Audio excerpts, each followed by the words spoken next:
박근혜 정부 당시 검찰이 국정원의 불법 정치 개입 정황이 담긴 문건을 확보하고도 원세훈 전 국정원장의 선거법 위반 재판에 활용하지 않고 청와대에 반납한 것으로 드러나 파장이 일고 있는 가운데 검찰은 당시 청와대 문건을 반납하면서 700건에 가까운 대부분의 문건을 사보는커녕 목록조차 남기지 않은 것으로 드러났습니다.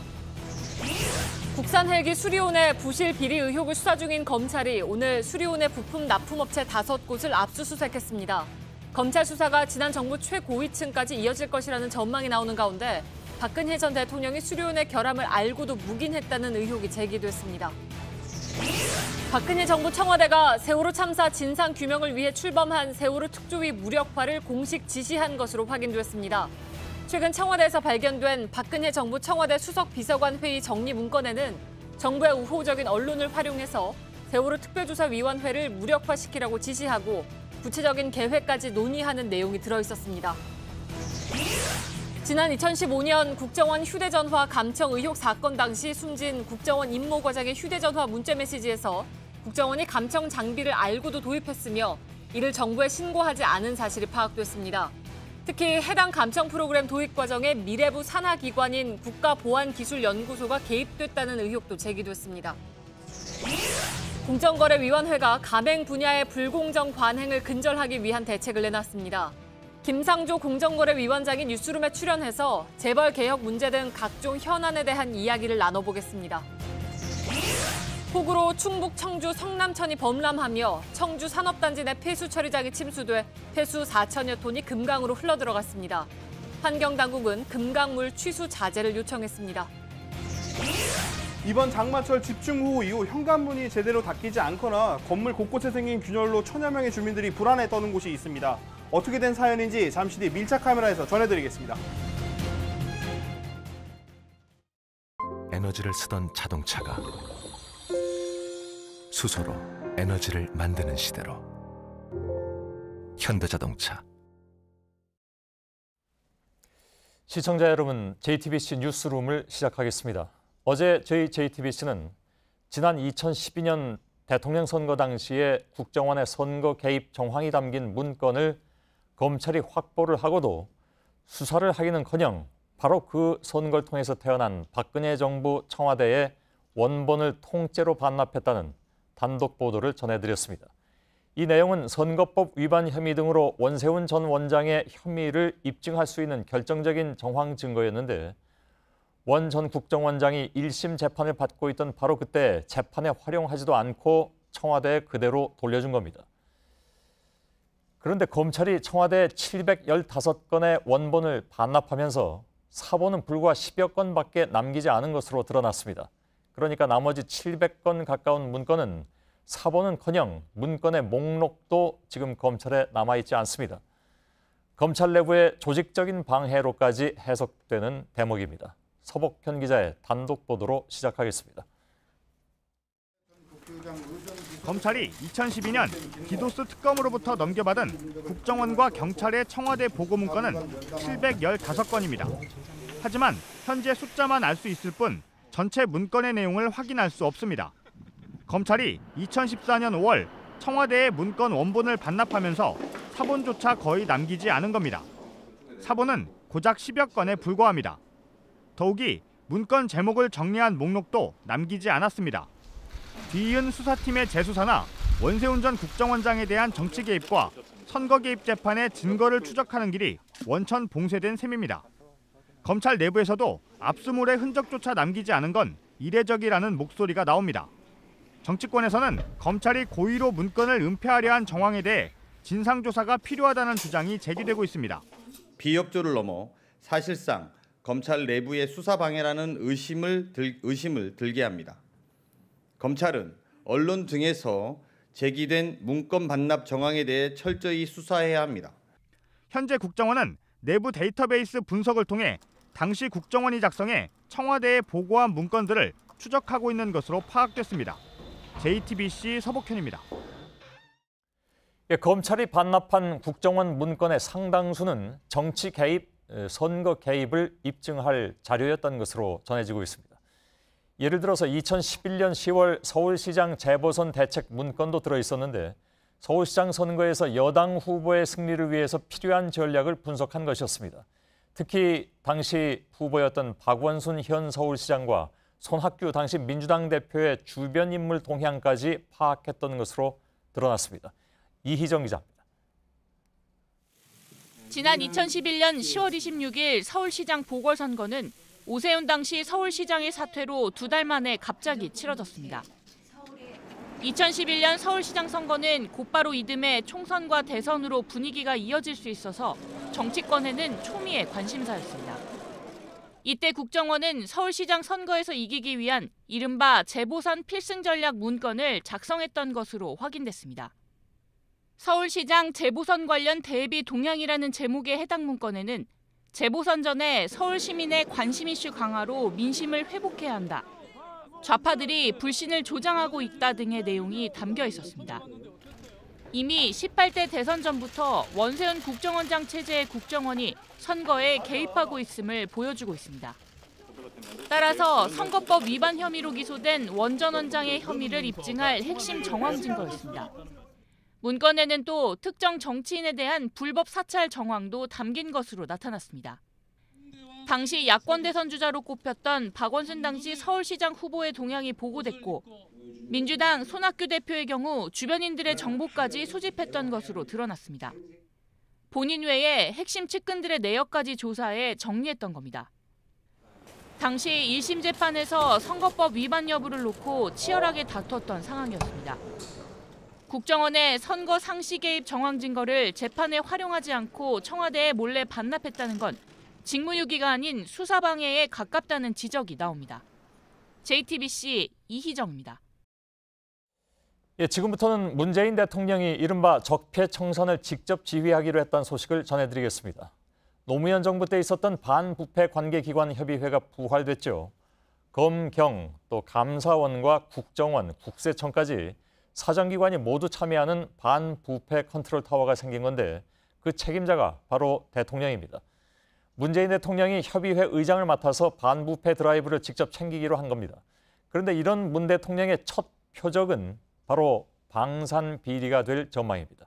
실제로 어제 문 대통령이 방산비리는 이적 행위라고 규정했는데 검찰이 오늘 한국항공우주산업 즉 KAI의 협력업체들을 전격 압수수색했습니다. 이런 만큼 방산비리 수사가 지난 정부 최고위층까지 번질 수 있다는 관측에 힘이 실리고 있습니다. 실제로 오늘 여당에서는 박근혜 전 대통령이 한국형 기동헬기 수리원의 부실을 보고받고도 발표를 막았다는 의혹이 제기됐습니다. 이지은 기자입니다. 지난해 10월 감사원이 확정한 한국형 기동헬기 수리용 관련 감사 결과 보고서입니다. 앞유리가 수차례 파손됐고 결함에 따른 엔진 고장도 잦다는 지적이 모두 담겨 있습니다. 하지만 감사원은 8개월이 흐른 지난 16일에야 감사 보고서를 공개했습니다. 어찌된 일일까? 감사원이 최근 국회에 낸 자료입니다. 수리온 감사 결과를 확정짓기 2달 전 박근혜 당시 대통령에게 무기 도입 관련 비리에 대해 직보를 한 것으로 나옵니다. 그리고 당시 보고 중에 수리온 문제가 있었다는 게 감사원 관계자들의 설명입니다. 결국 박 전 대통령에게 직보됐던 수리온 관련 문제가 정권이 바뀐 뒤에야 감사 보고서째 국민에게 공개된 겁니다. 이 때문에 박 전 대통령이 수리온의 부실 납품 사실을 보고받았지만 이를 묵인하고 발표까지 막은 게 아니냐는 의혹이 여당에서 제기됐습니다. 알고 있었으면은 제대로 그걸 다 까야 되는 거거든요. 그러니까 다 문제 없다, 별거 아니다, 뭐 검토해보겠다 이렇게 그냥 질질 끌었던 겁니다. 카이 하성룡 사장은 친박근혜계 정치인들과 가까운 것으로 알려진 인물로 검찰은 현재 하 사장의 정관계 로비 의혹을 수사하고 있습니다. 이에 대해 감사원은 수리온과 관련해선 추가 감사가 필요해 내용을 발표하고 있지 않다가 이번에 한꺼번에 공개한 것이라며 박 전 대통령 직보와의 연관성을 부인했습니다. JTBC 이지은입니다. 검찰이 수사를 확대하는 가운데 항공우주산업이 한국형 전투기 이른바 KF-X 사업에서 지난 정부 실세에게 로비를 벌였다는 의혹이 제기되고 있습니다. 그런데 국정농단 수사 과정에서 검찰이 확보한 VIP 지시사항 문건을 저희 JTBC가 취재해본 결과 박근혜 전 대통령이 KF-X 사업의 자금 조달 문제를 직접 챙긴 정황이 담긴 것으로 확인됐습니다. 이서준 기자입니다. 검찰특별수사본부는 지난해 국정농단 수사 과정에서 VIP 지시사항 이행 상황 보고라는 제목의 문건을 확보했습니다. 박근혜 전 대통령의 지시사항을 청와대의 각 비서관실에서 정리한 문건입니다. 그런데 경제금융비서관실에서 2015년 11월 정리한 내용을 보면 산업은행이 카이의 한국형 전투기 이른바 KF-X 사업에 자금 지원을 하지 않기로 했는지 진위 여부를 파악하라고 적혀 있습니다. 카이의 최대 주주였던 산업은행이 투자금 회수를 우려해 지분을 매각할 수 있다는 얘기가 나오고 있던 때입니다. 박 전 대통령이 카이의 KF-X 사업 자금 문제까지 직접 챙긴 정황이 나온 겁니다.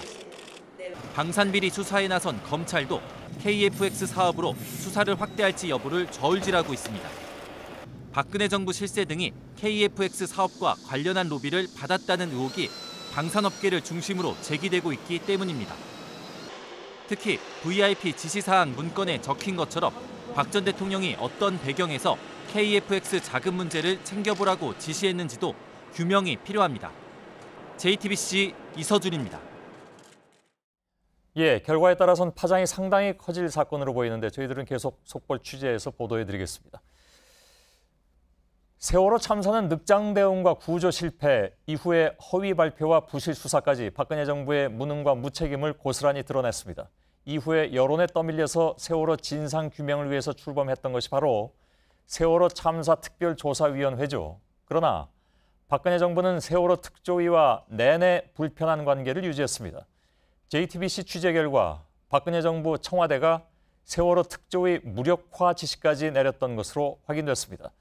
비서실장 주재 수석회의에서 구체적인 계획까지 제시했는데 당시 회의 내용을 정리한 문건이 최근에 청와대 정무수석실에서 발견된 문서 더미에 들어있었습니다. 먼저 정재윤 기자의 단독 보도입니다. 세월호 특조위는 참사 이듬해인 2015년 출범했습니다. 세월호 특조위는 출범 초기부터 박근혜 정부 새누리당과 불편한 관계였습니다. 이 과정에서 청와대는 세월호 특조위 무력화 지시를 내립니다. 최근 청와대 정무수석실에서 발견된 비서실장 주재 수석비서관 회의 정리 문건에서 세월호 특조위 무력화 지시가 구체적으로 나타났습니다. 사정당국의 한 관계자는 수석회의를 정리한 회의록에 세월호 특조위를 무력화시키라는 지시가 있었다고 말했습니다. 특히 언론과 협조해 일탈 행위 등을 부각시켜서 세월호 특조위 자체를 무력화하라고 주문한 것으로 나타났습니다. 정부의 우호적인 언론들을 활용해 세월호 특조위에 대한 비판적인 보도를 내고 특조위 활동 자체를 무력화시키는 방안을 논의한 걸로 풀이됩니다. 세월호 참사의 진상규명을 위해 출범한 세월호 특조위를 청와대가 앞장서서 무력화시키려 했다는 구체적인 정황이 드러난 건 이번이 처음입니다. 이 자리에서 논의된 내용은 비서실장을 통해 박근혜 전 대통령에게 보고된 것으로 전해졌습니다. JTBC 정재윤입니다. 청와대가 이렇게 세월호 특조위를 무력화시키려 했다면 과연 그것이 실제로 이행이 됐을까? 청와대가 지시한 대로 일부 언론이 세월호 특조위를 비난하면 정부와 새누리당이 앞장서서 견제하는 식의 소위 무력화가 실제로 진행된 것으로 나타났습니다. 고석승 기자의 보도입니다. 세월호 참사 특별조사위원회는 국회에서 여야 간의 논의 끝에 참사 이듬해 출범했습니다. 하지만 당시 여권의 추천을 받은 인사들의 반발로 시작부터 덜컹거렸습니다. 새누리당이 추천했던 조대환 부위원장이 이념적 편향성을 주장하며 6개월여 만에 위원직을 내려놨습니다. 조 부위원장은 박근혜 전 대통령 임기 말 청와대 민정수석을 지냈습니다. 그러면서 제대로 된 진상조사에 들어가지도 못한 채 갈등만 커졌습니다. 실제 BH 조사건 관련 필요시 여당 추천위원 전원 사퇴 의사 표명이란 해수부 내부 지침이 이후 공개되기도 했습니다. 또 일부 보수 언론은 특조위가 진상규명 활동을 본격적으로 시작하던 2015년 7월부터 8월 사이 특조위가 혈세를 낭비한다며 부정적 보도를 계속 이어갔습니다. 언론 등을 통해 일탈행위를 부각시켜 특조위를 무력화시키라는 청와대의 지시가 그대로 실현된 게 아니냐는 의심이 드는 대목입니다. 이처럼 제대로 된 진상규명이 불가능했던 상황에서 박근혜 정부는 지난해 6월 특조위 활동을 종료시켰습니다. JTBC 고석승입니다. 자, 이 내용을 증명해 줄 분을 잠깐 좀 전화 연결을 하도록 하겠습니다. 전 세월호 특조위 상임위원 박종훈 변호사를 전화로 연결할 텐데요. 이석태 특조위 위원장과 함께 특조위의 구성부터 해산까지 전 과정을 일선에서 겪은 분입니다. 박 변호사님, 전화 지금 나와 계시죠? 네, 안녕하세요. 박종훈 변호사입니다. 예. 제가 다른 데서 듣기로는 박 변호사님이 지난 3년 동안 바로 이 문제로 하도 스트레스를 받아서 치아가 무너졌다 이런 얘기까지 들었습니다. 예, 좀 그런 일이 있었습니다. 네. 예. 괜찮으십니까? 이제 수리해야죠. 예. 어느 정도나 스트레스를 겪으셨는데 그랬을까요? 글쎄, 저는 이제 대한변협 세월호 특위 때부터 거의 만 3년을 특조위까지 다 진행을 했는데요. 예. 사실은 이게 너무 답답한 게 참사가 발생한 거는 이미 과거가 됐다 하더라도 그 이후에 교훈을 얻으려고 좀 적극적인 자세를 정부가 취해야 되는데 예. 어떻게든 이걸 덮으려고 하고 축소하려고 하고 또 그 문제 제기를 하는 사람들을 자꾸 이제 이상한 사람들을 몰아가는 거를 너무나 그 현장에서 지켜봤기 때문에 그게 예. 스트레스가 너무 컸던 것 같습니다. 예. 그런데 정부가 처음부터 세월호 문제에 비협조적이진 않았을 것으로 보입니다. 그러니까 박근혜 전 대통령이 유가족들하고 직접 만나고 할 때는 유가족들도 뭔가 좀 희망을 갖고 있지 않았을까 싶은데요. 네, 그러니까 2014년 5월 16일로 기억되는데요. 예. 그때 이제 박 전 대통령이 세월호 유가족과 면담을 할 때만 해도 뭐 특검도 하시고 국정조사도 하시고 특검법도 국회하고 잘 논의하시라 이렇게 말을 할 때만 해도 좀 희망이 있었던 겁니다. 그런데 6월, 7월, 8월 이제 특별법 만들려고 하니까 여당 국회의원들까지 나서서 유가족들이 뭐 무리한 요구를 한다는 등 예. SNS상에서 그냥 있지도 않은 허위 가다 사실을 그냥 유포하는 바람에 가족들이 너무 큰 마음의 상처를 입었던 거죠. 그때부터 좀 뭔가 태도가 완전히 달라졌구나 그런 느낌을 받았습니다. 예, 그 조금 구체적으로 들여다보면 당시 새누리당 원내수석부대표 김재원 의원이 세월호는 세금 도둑이다 이 발언이 나왔습니다. 그게 이제 2015년 1월로 기억을 하는데 물론 그렇습니다. 이제 저희가 오늘 확인한 문건은 2015년 3월 이후의 내용들이지만 네네. 당시에 김재원 의원의 발언의 파장이 굉장히 컸던 것으로 기억을 합니다. 제가 현장에서 느낀 거는 사실 2014년 12월 중순부터 해수부 공무원이 빨리 와가지고 설립 준비해야 된다. 시행령이나 예산이나 집대안을 빨리 만들어달라. 이래가지고 가서 이제 일을 시작했는데요. 예. 문제는 설립 준비 단계에서는 이제 공무원들이 나름 열심히 각자 일을 하는 것 같았어요. 그런데 2015년 1월 16일 금요일로 기억되는데요. 예. 그날 아침에 출근해 보니까 그 민간에서 이제 전문위원으로 유축된 분들이 좀 이상하다고 그러는 거예요. 뭐가 예. 이상하냐 그랬더니 그 복합기에 그 하나의 문건이 여러 장으로 그러니까 여러 부가 인쇄된 게 출력된 게 흔적이 남아 있는데 거기에 이름이 나온 거예요. 무슨 문건인지. 예. 근데 그 문건을 그 새벽 시간에 그거를 누가 출력할 사람이 없거든요. 우리 예. 민간위원이. 그래서 저희가 좀 이상하다고 느낌을 가졌는데 그날 아침에 새누리당 원내대책인가요? 그 회의에서 김재현 의원이 이른바 세금 도둑 발언을 한 거죠. 예. 그때부터 완전히 이제 분위기가 달라져가지고 이제 그 파견 공무원들도 그냥 몸을 사리기 시작하고 심지어는 그때 당시 여당 추천위원 상임위원이었던 조대환 부위원장이 그 파견 공무원을 다 그냥 철수시키는 상황까지 갔던 거죠. 예. 기억합니다. 근데 복사기에서 복사해갔다는 문건이 어떤 내용이었습니까? 저희가 제목만을 볼 수 있었는데요. 그 제목은 이제 그 설립 준비 단계에서 예산이나 이런 논의된 내용을 출력한 거로 그렇게 저희가 추정했습니다. 그러니까 지금 추정하기로는 그 예산 관련 문건을 가져간 뒤에 갑자기 뭐 세금 도둑 문제가 얘기가 나오고 그랬었다. 그렇죠. 그런데 문제는 김재현 의원이 말한 그 내역들을 보면 사실은 그날 복사한 내용하고는 또 달라요. 그런가요? 그러니까 그 이전부터 아마도 그런 정보가 김재현 의원한테 갔고 김재현 의원이 아마도 이제 특조위로부터 뭘 받았다고 하는 증거를 만들기 위해서 아마 누구를 시켜서 또 그걸 가져온 것 같고 나중에 알아본 바에 의하면 이제 여당 추천 상임위원인 조대환 부위원장께서 본인은 그 자료를 가져다가 여당 의원들을 설득하려고 했다. 이제 그렇게 알겠습니다. 말씀을 하셨었죠. 네. 그 마지막 질문입니다. 청와대가 구체적인 지시를 통해서 세월호 진상 규명을 방해했다는 사실이 이렇게 아무튼 뭐 문건을 통해서 확인되고 있는데 당시에 특조위 안에서 청와대와 관련해서 따로 들은 얘기는 없으셨는지요? 짤막하게 말씀하시면. 예, 그 진상규명국장 문제인데요. 2015년 늦어도 11월, 12월에는 진상규명국장을 대통령이 임명만 하는 상황이었어요. 절차를 다 밟았거든요. 예. 근데 끝까지 임명이 안 되고 이제 12월 달에 청문회를 마주하게 된 거죠. 예. 그러니까 직접 들은 이야기는 아닌데 전해 들은 이야기는 대통령이 세월호의 세자도 듣기 싫어한다. 그러니 그 주변 사람들이 이런 결제를 올리게 하겠냐. 예. 그래서 결제도 안 되고 있는 거다. 뭐 이런 식으로 표현하는 이야기를 전해드린 적이 있습니다. 예. 그것이 그 당시에 정부 내 일반적인 분위기였다 이런 말씀인 것 같습니다. 네, 그렇습니다. 박정우 변호사님 고맙습니다. 네, 감사합니다. 예. 19년 전 대구 여대생 성폭행 사망 사건의 범인으로 지목됐던 스리랑카인에게 대법원이 무죄를 최종 확정했습니다. 당초 경찰은 트럭에 치여 숨진 여대생 정모 씨에 대해 단순 교통사고로 종결했지만 검찰의 다른 성범죄 관련 수사에서 스리랑카인의 DNA가 확보돼서 성폭행 혐의에 대해서도 재수사가 진행됐습니다. 19년 동안의 재수사와 법정 다툼 속에서도 결국 미제로 남게 됐습니다. 정원석 기자입니다. 지난 1998년 10월 대구의 한 대학에 재학 중이던 정모 씨가 대학 축제를 마치고 돌아오던 길에 23톤 트럭에 치여 숨진 채 발견됐습니다. 당시 정 씨의 속옷이 사고 현장에서 30m 떨어진 지점에서 발견됐지만 경찰은 단순 교통사고로 결론냈습니다. 경찰은 유족들의 거센 요구로 재수사에 나섰지만 속옷에 있던 DNA의 주인을 찾는 데 실패했습니다.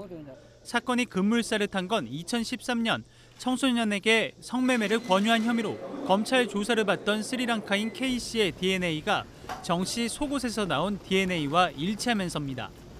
검찰은 그해 9월 K씨를 공소시 후 15년에 특수 강도 강간 혐의로 재판에 넘겼습니다.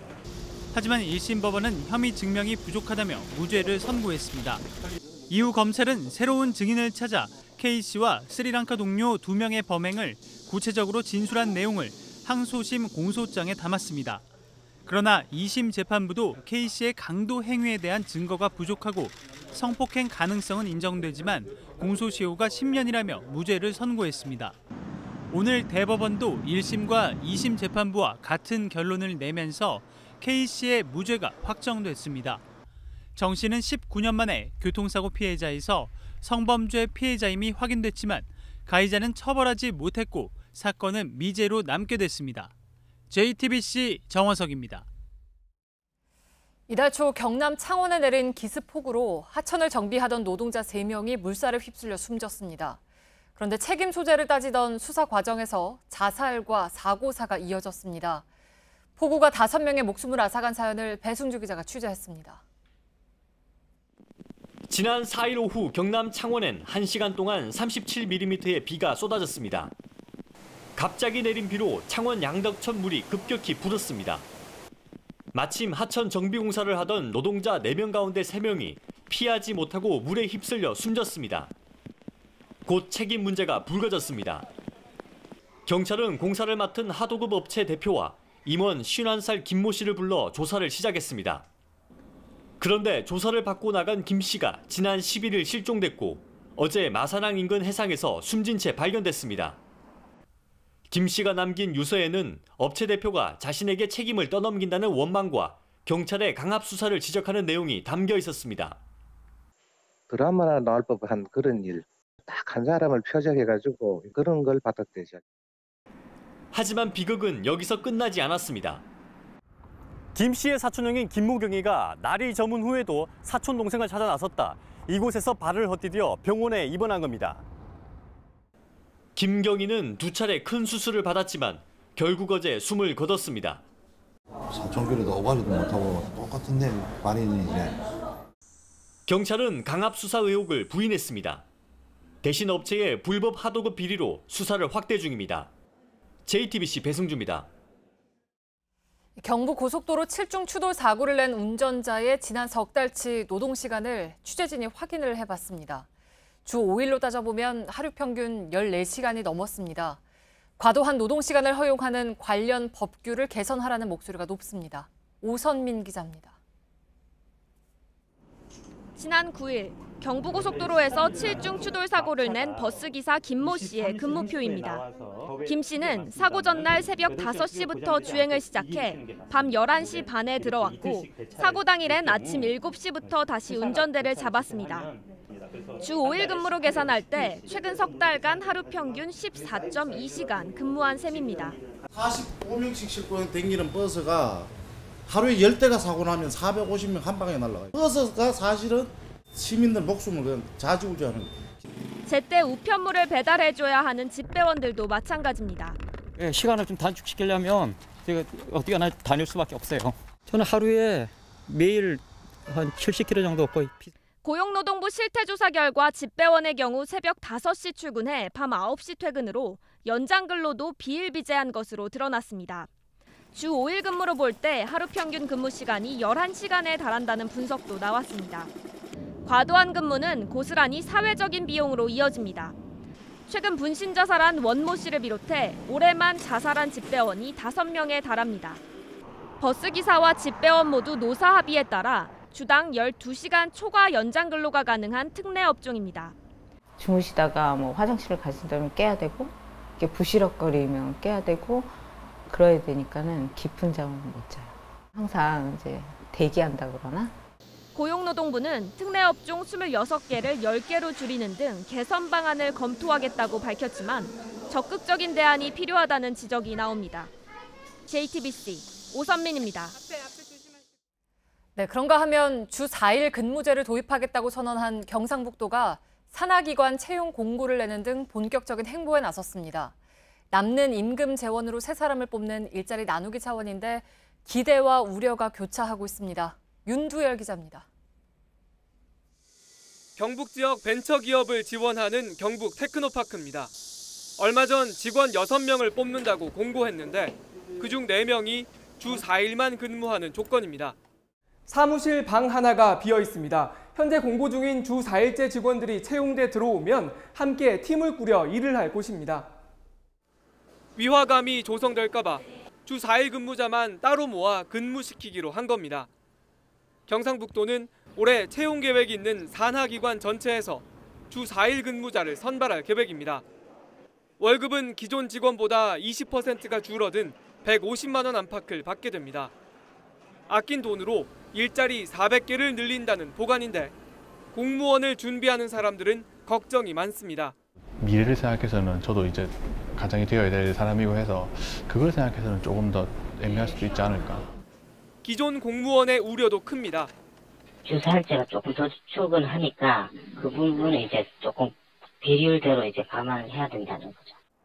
야근과 휴일 근무를 없애는 게 먼저란 지적도 나옵니다. 가정 생활을 보장해 줄 수 있는 그런 부분이 먼저 충족이 되었으면. 이 때문에 기존 직원 중 주 4일째 전환 신청을 한 사람은 단 1명뿐이었습니다. JTBC 윤두열입니다. 기록적인 폭우에 충북 청주 산업단지의 폐수 처리장이 침수돼서 정화가 안 된 폐수 4천여 톤이 금강으로 흘러들어갔습니다. 가뭄 때문에 금강물을 끌어오던 보령댐 도수로 가동도 중단되는 등 금강 수질에 비상이 걸렸습니다. 정영재 기자입니다. 불어난 하천물이 다리 위로 출렁거리더니 삽시간에 도로를 삼켜버립니다. 지난 16일 청주에 290mm의 장대비가 내리면서 성남천이 범람한 겁니다. 넘쳐난 물은 바로 옆 청주 공공폐수처리장을 덮쳤습니다. 환경당국은 급히 이 처리장을 이용하는 청주 산업단지 공장들의 가동을 중단시켰습니다. 하지만 그 사이 처리되지 않은 폐수 4천여 톤이 성남천과 미호천을 거쳐 금강으로 흘러든 것으로 확인됐습니다. 금강유역환경청은 곧바로 농공용수 사용을 금지시키고 미호천 등 4곳에서 실시간 모니터링을 하고 있습니다. 정확한 수질 검사 결과는 주말쯤 나올 예정입니다. 가뭄으로 물이 말라 금강물을 하루 11만 톤씩 끌어오던 보령댐도 비상이 걸렸습니다. 일단 보령댐 도수로 가동을 멈췄는데 이번 비로 저수율이 18%까지 늘었지만 충분치 않기 때문입니다. 환경당국은 오늘부터 폐수를 청주 시내 다른 하수처리장 2곳으로 보내 처리할 예정입니다. 한편 이번 비로 청주시가 입은 피해액이 480억 원으로 늘었습니다. 정부는 일단 충청 남북도에 특별교부세 37억 원을 지원하기로 했습니다. JTBC 정영재입니다. 프랜차이즈 본사의 갑질이 사회적 논란을 일으키고 있는 가운데 공정거래위원회가 오늘 대책을 내놨습니다. 골목 상권 보호 대책의 종합판인 셈입니다. 핵심은 본사가 받는 마진 등 정보를 투명하게 공개하고 가맹점의 협상력은 키워서 이른바 기울어진 운동장을 바로잡겠다는 것입니다. 강나현 기자의 보도입니다.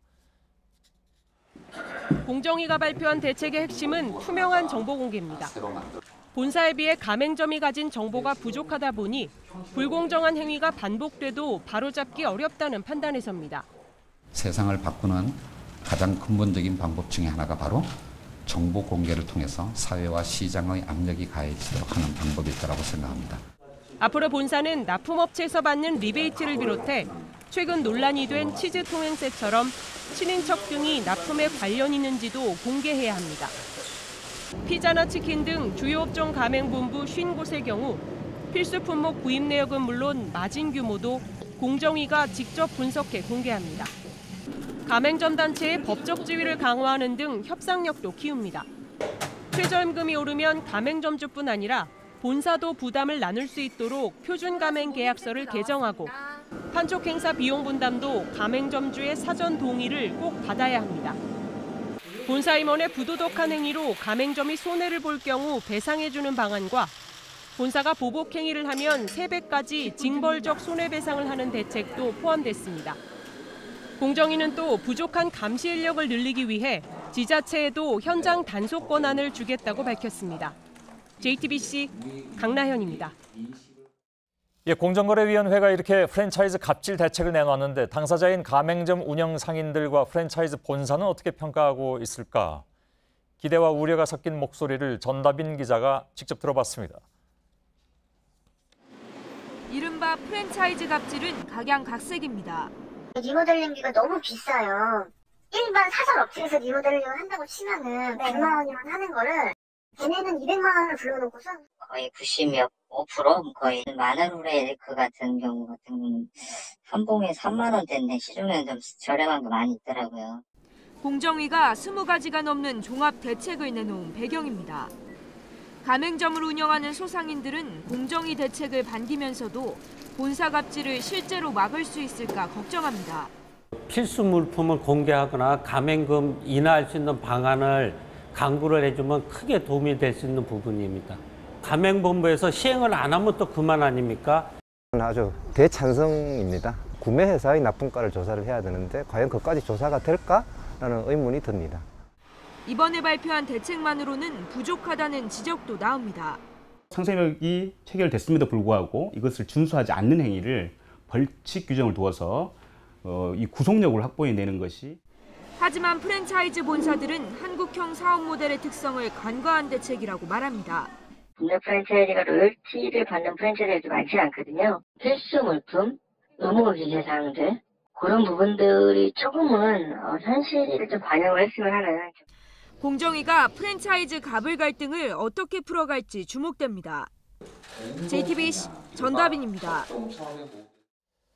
일말의 주저함도 없을 것이며 한치의 후퇴도 없을 것이다. 지난달 14일에 김상조 위원장이 공정거래위원장에 취임하면서 했던 말입니다. 취임 한 달 좀 더 지났는데 짧은 시간이었지만 굉장히 많은 일들이 있었고요. 스스로를 어공이라고 부른다고 하는데 어쩌다 공무원이죠. 지금도 같은 생각이신지 좀 궁금하기도 합니다. 오늘 나온 대책도 여러 가지 궁금한 게 좀 많이 있고요. 그래서 김상조 공정거래위원장을 제 옆에 모셨습니다. 어서 오십시오. 네, 안녕하십니까. 오랜만에 뵙습니다. 네. 예. 아직도 어공이라는 생각이 드십니까? 예, 여전히 어공이라고 생각하고요. 예. 어공으로서 해야 할 각오를 매일매일 다지고 있습니다. 그렇습니까? 예. 알겠습니다. 처음에 나왔던 것이 이제 역시 이제 초기에 프랜차이즈에 집중을 하시고 지금도 대책을 나누셨는데. 네. 그래서 몇 가지의 예를 들면 치킨 업체 가격이 떨어졌다 해서 그것이 이른바 이제 김상조 효과다 이런 얘기도 나왔는데 그 얘기 들으셨을 때 기분이 어떠셨습니까? 요즘은 이제 길거리를 가다 보면 예. 셀카를 찍자고 하는 시민들도 계시고요. 심지어는 사인을 요청하는 분들도 있습니다. 이제 예. 그만큼 전화공정거래위원회에 대한 국민의 기대와 요구가 정말로 크다라고 하는 것을 느끼고 있고요. 예. 그만큼 이제 부담이 큽니다. 솔직히 말하면 빚더미 위에 올라앉은 기분이고요. 왜 빚더미입니까? 저한테 너무 많은 것을 이제 기대하신다는 의미에서. 근데 이제 이런 거에 대해서 공정위가 그동안 제대로 해오지 못했다라고 하는 것을 한편으로 반성을 하면서 국민들이 저와 공정거래위원회에 요구하시는 바를 충실히 수행하기 위해서 다시 한번 열심히 노력할 것을 다짐하고 있습니다. 사실 그 말씀을 다 풀어내려면 뭐 시간이 굉장히 오래 걸릴 만한 내용들인데 뉴스 시간이라서 이렇게 좀 제한이 돼 있다는 것은 미리 좀 말씀드리고요. 저희가 그 오늘 앞에 두 기자의 리포트를 전해드렸는데 우선 그 내용을 좀 중심으로 질문을 좀 드려보도록 하겠습니다. 본사는 납품업체에서 받는 리베이트를 비롯해가지고 논란이 된 치즈 통행세 같이 친인척 등이 이 납품에 어떤 관리되느냐 하는 것까지 다 공개해야 된다. 리베이트 공개는 근데 굉장히 좀 쉽지 않은 일이어서 그걸 강제할 수 있는 방법이 있습니까 혹시? 물론 공개를 강제를 하고요. 그리고 저희 공정거래위원회에서 그것을 조사하고 문제가 있는 거에 대해서는 직권조사를 통해서 제재하는 것까지를 다 포함을 하는 겁니다. 일단은 가맹 본사에 대해서 여러 가지 필수 품목의 공급이나 리베이트 또는 중간에 특수관계인을 통한 통항세 징수 모든 사항에 대해서 정보 공개를 하라. 그리고 제대로 했는지를 조사하고 그리고 뭔가 이상하면 직권조사하는 것까지 이제 이런 일련의 과정을 직권조사에서 문제 있으면 고발까지 됩니까? 당연히 그렇습니다. 과징금 부과하고 고발도 할 겁니다. 또 한 가지 이제 최저임금이 오르면 가맹점주뿐만이 아니라 본사도 부담을 나눌 수 있도록 한다. 이게 이제 그 표준 가맹 계약서를 개정을 한다고 하셨습니다. 그 부분에 관해서는 조금 이제 설명이 필요한데요. 한 가지만 더 합쳐서 여쭤보겠습니다. 판촉 행사 비용 부담도 가맹점주의 사전 동의를 얻어야 된다. 그래서 제가 이 두 가지를 묶어서 여쭤보는 이유는 사실은 가맹점주 입장에서는 의뢰 입장이어서 지금까지의 가불의 관행으로 볼 때 이게 과연 현실적으로 그런 다른 혹시 불이익을 또 우려하면서 쉽게 쫓아가지 못하는 부분이 있을 텐데 그것까지도 다 담보해 줄 수 있냐 하는 문제가 남죠. 그 프랜차이즈 사업은 전 세계적으로 뭐 어디나 존재하는 그런 비즈니스 모델이고요. 기본적으로는 가맹본부와 가맹점주가 상생하는 즉 매출액이나 이익의 일부를 가맹본부가 로열티로 받는 그런 모델입니다. 그런데 이제 우리나라에서는 그렇게 하는 것보다도 필수 품목을 공급하는 과정에서 마진을 붙이거나 또는 여러 가지 부당한 어떤 대가, 특히 판촉이나 광고 등의 비용을 떠넘기고 이제 이런 것들이 너무 많습니다. 이제 그런 거에 대해서 일단 모든 가맹본부가 받는 대가를 공시하도록 요구를 하고요. 그래서 이제 계약서를 이제 개정하고 또 조사하고 제재를 하는 건데 사실 이런 법제도의 개선 이상으로 가장 중요한 대책은 저는 이렇게 생각합니다. 지금 가맹점주를 비롯해서 우리 사회의 을들이 여러 가지 비명을 지르는 이유는 근본적인 이유는 공정거래위원회가 그동안 할 수 있었던 일을 제대로 안 했기 때문이라고 생각을 합니다. 그런 측면에서 법제도의 개선에 못지않게 더욱더 중요한 것은 그 부분에 관한 공정의 엄격한 법 집행이 전제될 때 이 모든 제도가 실효성을 가질 거라고 생각합니다. 거기에 이견 가진 분은 없을 텐데 그러면 예를 들면 뭐 인력 문제라든가 하는 부분에 있어서도 뭐 좀 어려운 건 없습니까? 왜냐하면 사실 표현하신 대로 안 하던 일을 하려면 지금 가맹 사업, 가맹 거래과에 전체 직원이 8명밖에 안 됩니다. 근데 지금 우리나라에 가맹 본부가 4,200개가 있고요. 가맹 점주가 22만 개가 있습니다. 이런 것을 8명의 직원을 가지고 사실 조사하는 것은 여러 가지 무리가 있어서요. 지금은 임시 방편으로 다른 국에 있는 어떤 직원들을 배치하는 이제 이런 식으로 하고 있는데요. 이런 수준으로는 안 될 것이고 지금 행자부 등과 협의를 해서 공정거래위원회의 어떤 인력 자원을 늘리는 그런 작업을 진행을 하고 있습니다. 알겠습니다. 그런 걸 통해서 더욱더 맡겨진 소임을 충실히 하려고 노력하겠습니다. 본의 아니게 제 질문이 공정거래위원회 민원 해결용 질문이 돼버렸습니다. 지금 다른 부처가 시샘을 할 수도 있습니다. 알겠습니다. 이제 점주들의 얘기, 아까 들은 얘기를 중심으로 질문드리겠습니다. 필수 물품을 공개하거나 가맹금 인하 방안을 강구해주면 크게 도움이 된다. 뭐 그건 당연한 거죠. 근데 가맹본부에서 시행을 안 하면 그만 아니냐. 네, 그렇습니다. 그거를 아까 말씀하신 대로 인력 확충 등등 혹은 지자체에 단속권을 줘서 다 잡아내겠다라는 말씀이십니까? 일단 그 표준 가맹 계약서에 이러이러한 사항들을 예. 기재하고 공시를 하라는 것을 의무화할 겁니다. 예, 예. 지금까지는 필수 품목의 품목 이름만 적도록 돼 있었는데요. 예, 예. 그것을 넘어서 필수 품목이 전체 매출액에서 차지하는 비중이라든지 예. 거기에 붙는 어떤 마진의 크기라든지 또는 특수관계인의 개입 여부 등등에 관해서 이제는 다 표준가 가맹 계약서에 적도록 돼 있고요. 예, 예. 이제 그것에 대해서 공정이 어떤 직원뿐만 아니라 사실은 이제 서울시와 경기도와는 이미 실무적인 협의를 거의 마무리하는 단계인데요. 예, 예. 이런 지자체의 어떤 행정력을 또 도움을 받아서 예. 실제로 주요한 어떤 가맹 본부에 대해서는 지금도 이미 사실은 이제 직권 조사에 들어갈 준비를 하고 있고요. 예. 조사를 통해서 제재하는 것까지 같이 할 생각입니다. 알겠습니다. 공정위 대책의 대찬성이다. 다만 구매 회사의 납품가를 조사해야 되는데 과연 그런 것까지 조사가 가능하겠느냐라는 것이 점주들의 얘기인데 이건 현장에서 다 겪은 분들이기 때문에 네.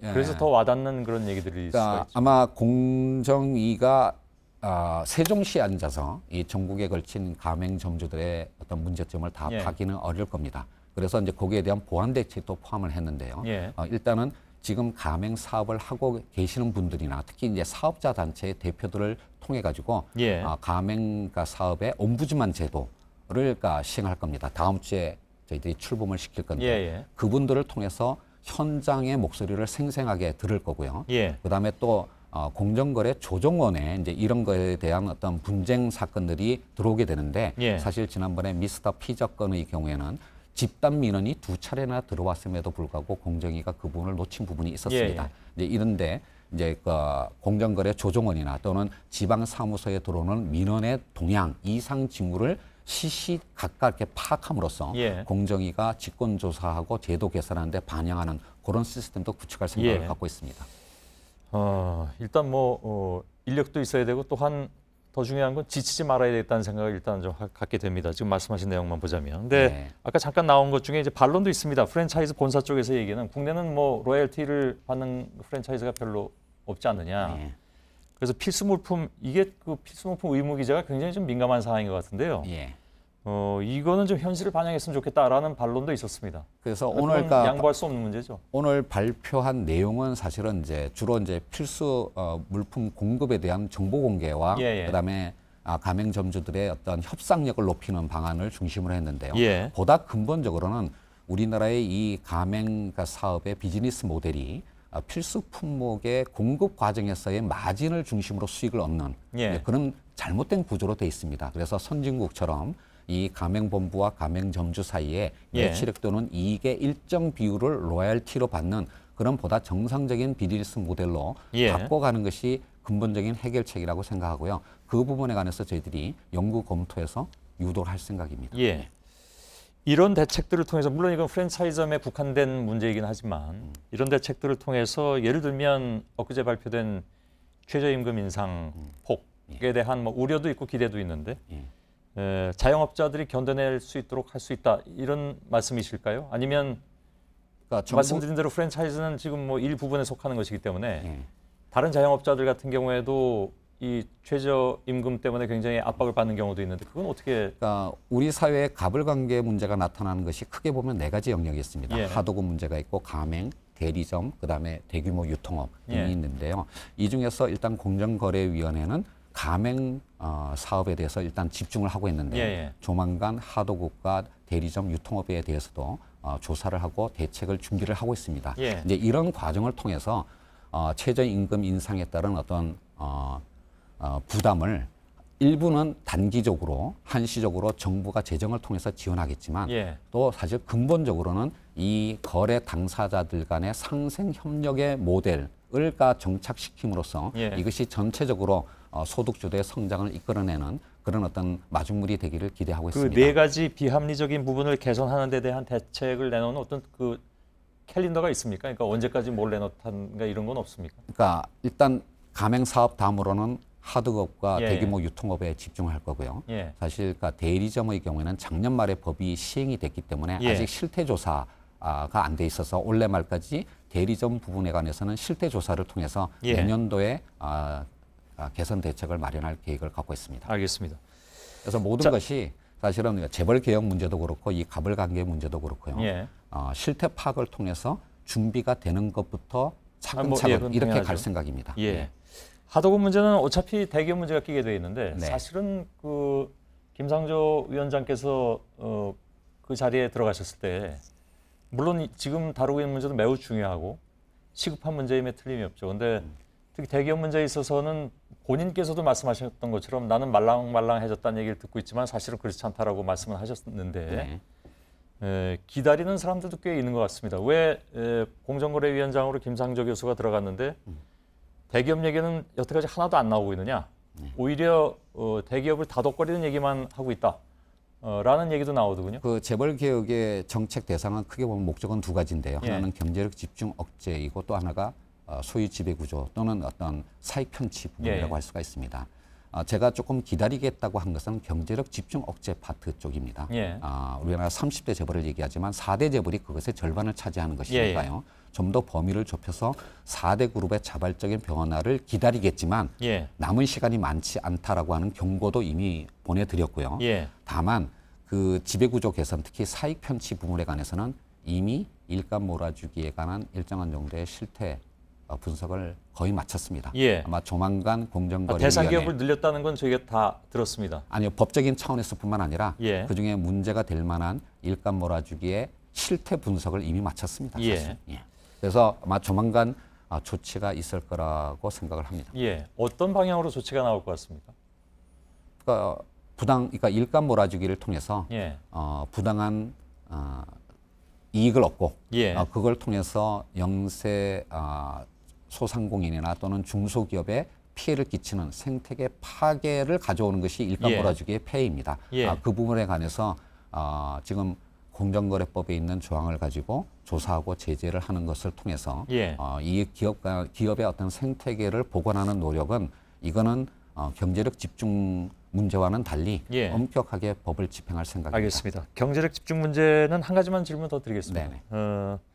아까 말씀하실 때 이제 이건 기왕에 임기 초기에 말씀하신 건데 4대 그룹에 집중한다라고 했는데 전략적으로 어떤 방법으로 집중하고 지금 그 4대 그룹에게 일종의 경고도 보낸 상황이라고 말씀하셨는데 그쪽의 움직임이 혹시 뭐 파악된다든가 하는 건 없습니까? 어떤 식으로 바뀌겠다? 4대 그룹만을 대상으로 하는 법과 제도를 만드는 것은 현실적으로 불가능합니다. 4대 그룹에 집중하겠다고 하는 것은 개혁의 방법론, 전략을 얘기한 것인데요. 일단 우리나라 30대 그룹의 절반을 차지하는 4대 그룹의 법 집행을 엄격하게 하겠다. 따라서 그 전에 4대 그룹 차원에서 자발적으로 모범적인 사례를 만들어 줌으로써 그것이 다른 어떤 그룹에게 확산되기를 일단 기다리겠다라는 예를 들면 차원. 어떤 걸까요? 그러니까 사실은 지금 듣고 계신 시청자분께서는 저게 그 대략은 어떤 뜻인지 알겠는데 구체성으로 잘 다가오질 않아서 예를 모범적인 사례라면 어떤 걸까요? 일단은 예를 들면 그 일감 몰아주기 규제의 30%로 돼 있는 것을 29.9%로 하고 있는 몇몇 개의 기업이 있습니다. 그런 부분에 관해서 제도의 어떤 취지에 맞는 변화를 스스로 해달라라는 그런 어떤 얘기가 될 수도 있겠고요. 그다음에 이제 금산분리 같은 것에 대해서 SK그룹이 최근에 SK증권을 이제 매각하겠다고 한 것처럼 사실 별 의미가 없는 그러면서도 사회적 비난이 집중되는 어떤 사안들이 여러 가지가 있습니다. 그런 거에 관해서 그룹 차원에서 전략적인 결단을 내려달라고 촉구하고 있는 셈입니다. 그에 대한 어떤 반응 이런 것들이 잡힌 건 없습니까? 그러면 아직까지는? 그것을 제가 아직까지는 지금 취임한 지 한 달밖에 안 됐습니다. 좀 더 기다려 볼 생각입니다. 좀 더라면 어디까지일까요? 어느 정도 때까지? 제가 너무 그 시한을 박아서 질문드린 건 제가 이렇게 표현을 했습니다. 최대한의 인내심을 가지고 기다리겠습니다. 하지만 시간이 많지 않습니다라고 표현했습니다. 그 정도로만 말씀드리겠습니다. 되게 금년 내? 보시기에 따라서는 금년 말까지도 너무 길다라고 하시지 않을까요? 그럴 분들도 계시죠. 그 전에 모범적인 사례가 나오기를 기대합니다. 알겠습니다. 말씀 이렇게 나누다 보면 사실 더 필요한데 시간이 오늘 이 정도라고 혹시 근간에 더 나와 주시긴 어렵겠으나 제가 여기 제일 먼저 나온 것도 그런데요. 또 나오게 된다면 다른 방송 언론사로부터 제가 집중적인 공격을 받는다는 것을 이해해 주시기 바랍니다. 알겠습니다. 8시 46분인데 알겠습니다. 네, 여기까지만 듣겠습니다. 고맙습니다. 네, 감사합니다. 예. 네, 다음 소식입니다. 한국 정부가 북한의 군사회담과 적십자 회담을 제안한 데 대해서 트럼프 정부가 부정적인 반응을 내비쳤습니다. 아직 대화의 조건이 충족되지 않았다는 이유입니다. 한미 공조가 다시 과제로 떠올랐습니다. 최병건 특파원입니다. 백악관이 한국 정부의 대북 대화 제의에 대해 북한이 아직 대화 자세를 보이고 있지 않다는 입장을 밝혔습니다. And I would refer you back to them. That being said, I think the president's been clear in the past with respect that any type of conditions that would have to be met are clearly far away from where we are now. 트럼프 정부는 그간 북한의 비핵화 의지를 대화 조건으로 전제했습니다. For us to engage in talks with the DPRK, they would have to denuclearize. And that is not something we're seeing them take any steps to do so. 북한이 바뀌지 않는 이상 대화에 나서기 어렵다는 겁니다. 특히 북한이 ICBM급 미사일 시험 발사에 성공한 뒤 이런 강경 분위기는 행정부와 의회에 더욱 번졌습니다. 북한의 자금줄 차단을 위해 중국 기업을 때리는 다양한 제재 카드가 가시화된 상태입니다. 일본의 기시다 외상도 지금은 대북 압력을 강화할 때라고 말했습니다. 외신은 일본이 문재인 정부의 대북 회담 제의 의미를 깎아내렸다고도 평가했습니다. 정부는 북한 비핵화를 위한 입구 만들기에 돌입했지만 북한 설득과 대미 공조라는 이중의 숙제가 떨어졌습니다. 워싱턴에서 JTBC 최병건입니다. 사우디아라비아가 미니스커트를 입은 여성의 6초 동영상으로 들썩이고 있습니다. 이슬람 원리주의와 여권 신장을 놓고 논쟁이 일고 있습니다. 김성탁 특파원입니다. 짧은 스커트와 배꼽티를 입은 여성이 긴 머리카락을 휘날리며 걷고 있습니다. 사우디에서도 대표적으로 원리주의를 신봉하는 나즈드 지역입니다. 사우디 여성은 바깥에서 손발 등을 제외한 온몸을 가리는 아바야를 입어야 합니다. 머리엔 두건인 니캅도 착용합니다. 이 영상이 트위터 등에 퍼지자 당장 체포해야 한다는 비판이 쏟아졌습니다. 프랑스에선 무슬림 머리 두건이 금지된 것처럼 사우디에선 엄격한 복장 규정이 법이라는 겁니다. 당국은 쿨루드란 이름의 여성 모델에 대한 조사에 착수했습니다. 용기 있는 행동이란 반론도 만만찮습니다. 폭탄을 터뜨리거나 살인을 한 것도 아닌데 여성에 대한 과도한 억압이란 비판입니다. 지난 5월 사우디를 방문한 트럼프 대통령의 부인과 딸이 머리 두건을 쓰지 않은 것을 거론하며 외국인 여성이 그랬다면 몸매에 찬사를 보냈을 거란 조소도 나왔습니다. 사우디에선 여성에게 운전이 허용되지 않고 투표권도 2015년에야 처음 주어졌습니다. الأمية والجهل عندنا في السواقة تلاقي واحدة معاها PhD بروفيسورة في الجامعة وما تعرف تسوق. نبي نلغي الأمية هذه في البلد. 사우디 여성들은 아바야 속 화려한 의상을 일부러 드러내며 저항을 이어가고 있습니다. 런던에서 JTBC 김성탁입니다. 방송사 랩 경연 프로그램에 출연했던 래퍼 정상수 씨가 골목에서 차를 몰다가 다른 차와 시비가 붙자 고의로 들이받는 사고를 냈습니다. 면허 정지 수준으로 술을 마신 상태였습니다. 강희연 기자입니다. 멈춰있던 차량이 갑자기 앞으로 돌진해 맞은편 차를 들이받습니다. 여기서 멈추지 않고 운전자가 차 밖으로 나오더니 상대방 운전자에게 달려들기도 하고 말리는 경찰을 밀치기도 합니다. 소란을 피우는 남성은 3년 전 방송사 랩 경연 프로그램에 출연했던 래퍼 정상수 씨입니다. 정 씨는 오늘 새벽 서울 관악구 신림동 도로에서 마주오던 차량 운전자 임모 씨와 서로 길을 막는다며 시비가 붙은 끝에 임 씨의 차량을 한 차례 들이받았습니다. 결국 경찰이 출동했고 정 씨는 면허 정지 수준인 혈중 알코올 농도 0.054% 상태였습니다. 정 씨는 앞서 지난 5일 서초동의 술집에서 손님을 때리고 경찰까지 폭행한 혐의로 불구속 입건되기도 했습니다. 지난 4월엔 술집에서 난동을 부리다 경찰이 쏜 테이저건을 맞고 붙잡히기도 했습니다. JTBC 강희연입니다. 배출가스 조작이 의심되는 벤츠 차량이 국내에 11만 대 넘게 수입됐다고 환경부가 밝혔습니다.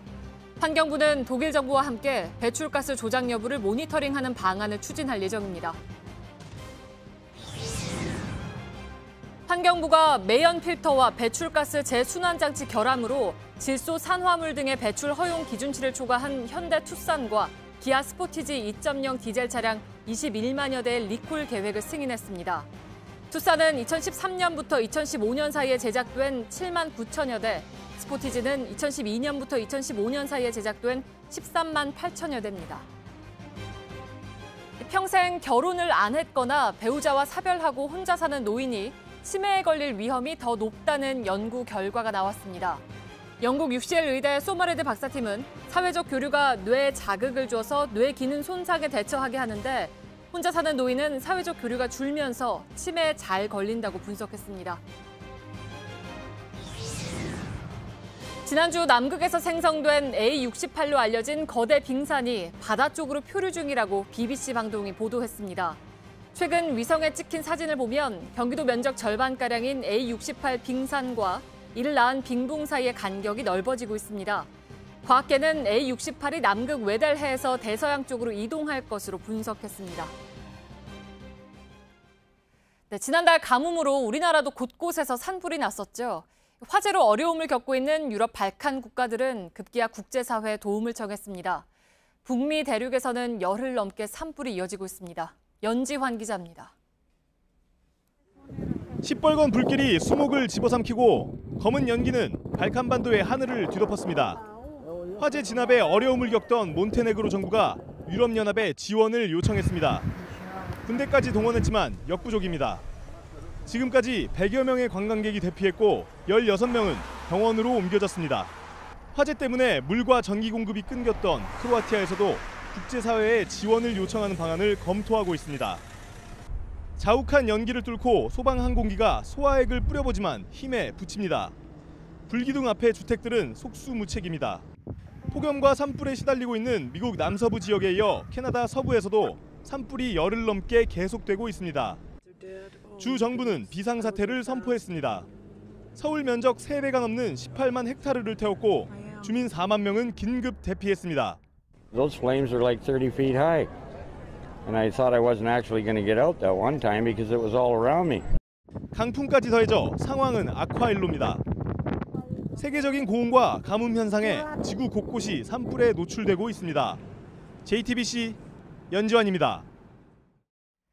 서울에는 착공한 지 10년이 지났지만 완공이 안 되고 방치된 건물이 여럿 있습니다. 경영난으로 공사가 중단되면서 도심 속 흉물이 된 이 건물들을 서울시가 손보겠다고 나섰습니다. 하지만 현실이 녹록지 않습니다. 김진일 기자입니다.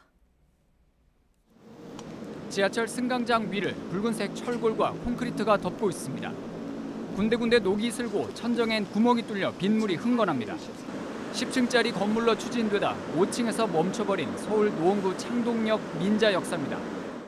13년 전인 2004년에 첫 삽을 떴지만 2010년에 공사가 완전히 중단됐고 그 후로 7년 동안 이렇게 흉물로 방치돼 있습니다.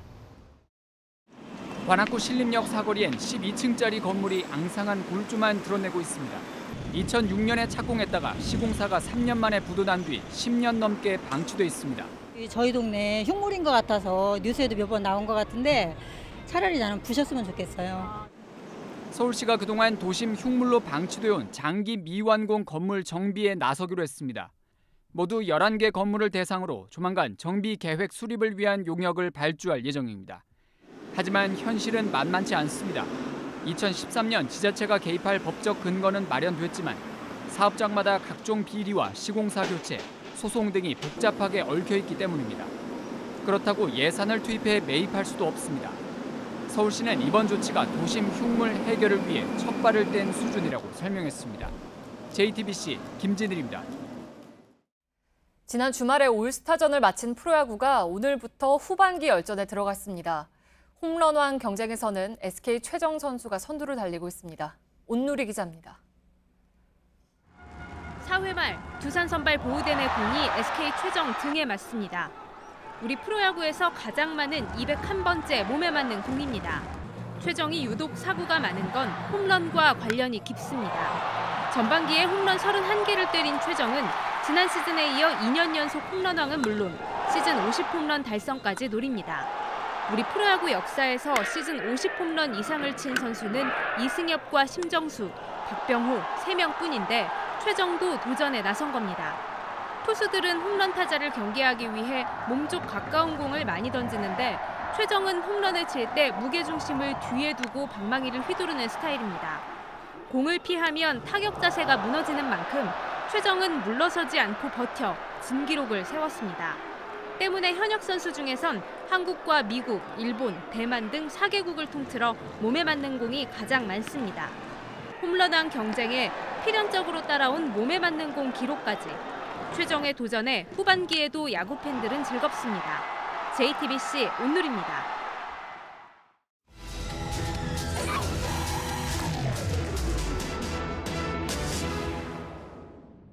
오늘 밀착카메라는 인천의 한 아파트를 다녀왔습니다. 현관문이 안 닫히고 땅이 기울면서 벽에 금이 가고 있는데 불안에 떠는 주민들은 지하 고속도로 터널 공사를 지목하고 있습니다. 김도훈 기자입니다. 제가 지금 나와 있는 곳은 인천 시내 한 아파트 입구입니다. 최근 수도권 집중호우 이후에 이 아파트에서 황당한 민원이 수차례 접수되고 있다는데요. 도대체 어떤 일이 벌어지고 있는지 안으로 한번 들어가 보겠습니다. 지난 1984년 지은 이 아파트엔 모두 260여 세대, 1000여 명의 주민들이 살고 있습니다. 아파트 주변 땅이 한쪽으로 기울기 시작했다는 것을 알게 된 건 주차장 접촉사고 때문이었습니다. 빨라지고 있어요. 어느 날 갑자기 이중주차된 차량들이 뒤로 한꺼번에 밀리면서 뒤엉켰던 겁니다. 어느 순간부터 쭉 내려와가지고 차들이 그냥 저절로 굴러 내려오는 거예요. 불과 3개월 전까지만 해도 이런 일이 없었어요. 아파트 복도 위로 올라와 봤는데요. 곳곳에 현관문을 열어놓은 채 생활하는 집들을 볼 수가 있습니다. 더위를 피하기 위해서 그런 걸 수도 있지만 사실은 한 달 가까이 현관문이 제대로 닫히지 않고 있는 것 때문인데요. 직접 이렇게 문을 닫아봤더니 둔탁한 소리를 내면서 문 전체가 이렇게 떨어져 나갈 듯이 앞뒤로 흔들리는 것을 볼 수가 있습니다. 이런 집들이 이 아파트 단지에만 30채가 넘는다고 합니다. 관리사무소에 접수된 입주민들의 수리 요청 민원만 수십 건에 달했습니다. 어찌된 일인지 시간이 갈수록 문을 여닫기가 더 어려워집니다. 애가 학교 갔다 오더니 문이 안 열어진다는 거예요. 고쳐서 잘 됐는데 또 이렇게 문이 안 되는 거야. 승강기업 비상계단 출입문도 틀어졌고 복도에서도 곳곳에 균열이 생겼습니다. 집 안으로 들어가 봤습니다. 방문은 한쪽으로 기울어져 아예 닫히지 않고 볼펜이 들어갈 정도의 틈이 벌어졌습니다. 요거 문 안 닫혀서 어떻게 하셨어요? 안 닫히니까 여기 딱 막히니까 이만 떼기니까 깎아냈지. 욕실에 붙어있던 타일 조각도 하나둘 떨어졌고 집안 곳곳엔 금이 생겼습니다. 플라스틱 샷입니다. 문을 닫아봤더니요. 한눈에 봐도 위쪽과 아래쪽 너비가 다른 거를 볼 수가 있습니다. 직접 한번 줄자로 재봤더니요. 아래쪽은 4.5cm 정도인 반면에 위쪽을 한번 재볼까요? 9.6cm 정도로 배 이상 차이가 나는 것을 확인할 수 있습니다. 스마트폰 수평계에도 바닥이 한쪽으로 기울어진 상태라는 것이 확인되고 바닥에 내려놓은 탁구공은 곧바로 한쪽으로 굴러갑니다. 주민들은 아파트 지하를 지나는 제2 외곽순환고속도로 지하터널 공사가 끝난 지난해 10월부터 이런 현상이 심해졌다고 주장합니다. 이 아파트 앞 바로 상가 건물 벽과 바닥 사이에도 이렇게 균열이 깊게 생긴 걸 볼 수 있습니다. 제 손 하나가 다 들어갈 정도인데요. 이 꽂혀있는 철근을 한번 위로 뽑아보겠습니다. 이 성인 키를 훌쩍 넘길 정도고요. 이 높이가 3m 돼도 그 끝이 안 보일 만큼 그 균열의 깊이가 깊다는 걸 알 수 있습니다. 한 차례 안전점검에서 정밀 안전 진단이 필요하다는 결론이 나왔지만 입주민들과 시공사 측이 이견을 보이면서 정밀 진단도 미뤄지고 있습니다. 주민들은 매주 청와대 인근에서 집회를 하고 도움을 요청하고 나섰습니다. 관할 지자체는 달리 할 수 있는 조치가 없다고 합니다. 저희가 뭐 어떤 권한이 있는 사항이 아니다 보니까 근데 인천시입장은 중재 역할밖에 할 수가 없는 거죠. 명확한 원인도 밝혀지지 않은 상황에서 오늘도 주민들은 불안함에 떨고 있습니다. 밀착카메라 김도훈입니다.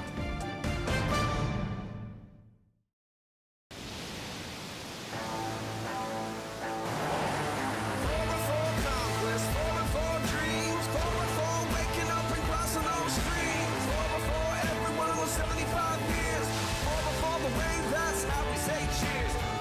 For today.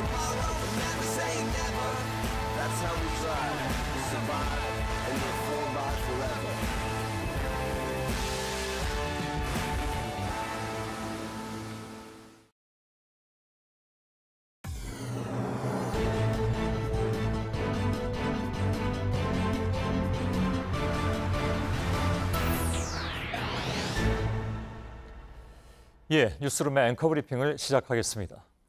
증거물이라고는 쪽지문이라 불리우는 작은 조각지문 하나. 현장 구석에 남은 깨진 맥주병에서 발견된 것이었습니다. 지난 2002년 발생해서 미제 사건으로 남았던 구로 호프집 여주인 살인 사건의 범인은 무려 15년 만에 덜미가 잡혔습니다. 2002년 당시에는 이 쪽지문을 분석할 기술이 부족했지만 경찰은 사건을 잊지 않고 기다렸던 것입니다. 세상은 결코 정의롭게만 돌아가진 않는다고들 말하지만 이것은 그 불합리한 공식을 깨버린 마치 영화와도 같은 장면이었습니다. 하루아침에 살인자로 몰려서 억울한 옥살이를 했던 삼례 수포 3인조 역시 멀고 먼 시간을 돌아 죄가 없음을 인정받았습니다. 그들은 그 억울한 옥살이로 인해서 받은 보상금 일부를 자신보다 더 억울한 이들을 위해서 기부했습니다. 세상은 결국 정의를 찾아낸다는 것. 버려진 것인지 방치된 것인지 모를 청와대에서 발견된 그 두터운 문건들도 그렇습니다. 오늘 저희가 보도해드린 그 문건의 일부에는 세월호 특별조사위원회의 활동을 무력화시키기 위한 방안과 그 방안을 실현하기 위해서 정권의 우호적이었던 언론을 이용했다는 내용이 담겨 있었습니다. 작년 12월 9일 당시 대통령에 대한 탄핵안이 국회에서 가결됐던 날, 저는 이 앵커 브리핑을 통해서 어쩌면 태블릿 PC 따위는 필요 없었는지도 모른다고 말씀드렸습니다. 이미 비극은 그보다 훨씬 전인 그 배 세월호에서부터 시작되고 있었다는 의미였죠. 그것이 참으로 기가 막히게도 태블릿 PC 따위는 처음부터 없었다는 뜻으로 왜곡돼서 지금까지도 탄핵 반대자들에게 악용되고 있긴 합니다만 오늘 또다시 그렇게 얘기해도 될 것 같습니다. 어쩌면 태블릿 PC 따위는 필요 없었는지도 모른다고 말입니다. 비극은 이미 처음부터 시작돼서 걷잡을 수 없이 진행됐고 그들이 감춰두고 싶어 했던 스모킹건들은 지금까지도 또한 앞으로도 진한 연기와 함께 나타날 것이므로 오늘의 앵커 브리핑이었습니다.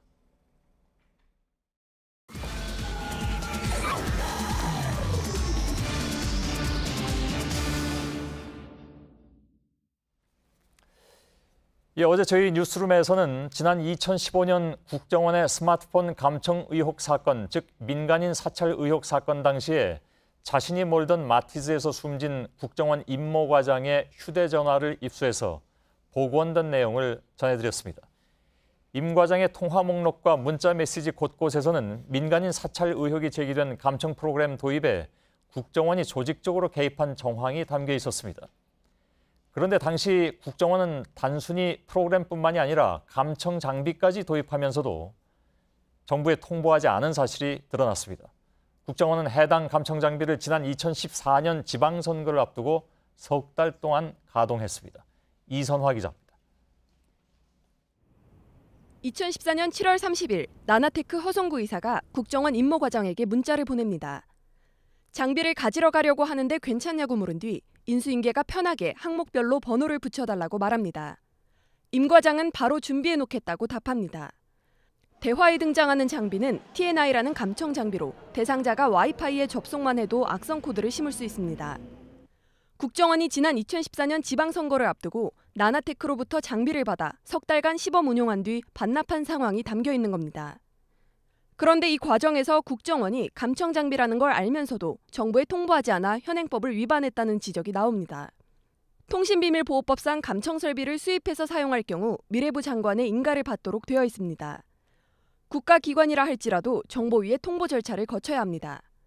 하지만 지난 2011년부터 2015년 사이 나나테크가 감청 설비를 들여왔다고 신고한 기록은 없습니다. 당시 미래창조과학부는 해킹 프로그램은 무형이기 때문에 상관없다고 해명했습니다. 지금 현재 소프트웨어는 무형물이라고 보기 때문에 감청 설비로 보기 어렵다고 생각합니다. 국정원이 감청 장비라는 걸 인지하고 있었다는 사실이 드러나면서 도입 과정에 대한 문제가 다시 제기되고 있습니다. JTBC 이선아입니다.